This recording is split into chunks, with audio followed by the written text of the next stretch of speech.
Pemirsa, pariwisata Bali berkembang berawal dari budaya agraris yakni pertanian. Namun sektor pariwisata ini melaju begitu kencang meninggalkan budaya agraris yang mendasarinya.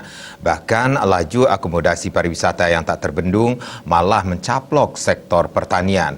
Pariwisata telah menjadi tulang punggung perekonomian Bali. Namun kini pandemi corona telah meluluh lantakkan pariwisata yang selama bertahun-tahun begitu diagung-agungkan dan disombongkan Bali.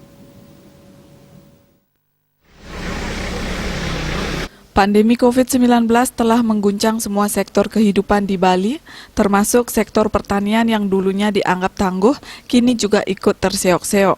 Dampak sosial ekonomi telah terjadi di tengah-tengah masyarakat Bali. Masalahnya adalah hilangnya income warga Bali, berlanjut hilangnya daya beli.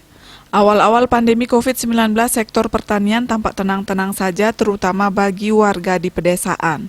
Maklum bagi petani kecil dan penggarap, cukup mereka mengatur hasil panen sayur dan buah dibawa ke pasar guna memenuhi kehidupan sehari-hari.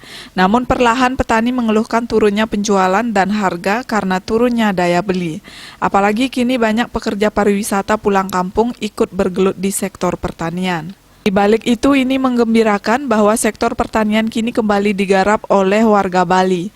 Ini artinya sangat penting untuk ketahanan pangan Bali. Dengan demikian, ekonomi makro Bali diharapkan tak lagi tergantung pada satu sektor, yakni pariwisata. Terpenting lagi, ketersediaan hasil pertanian diharapkan mampu menjaga ketahanan pangan Bali.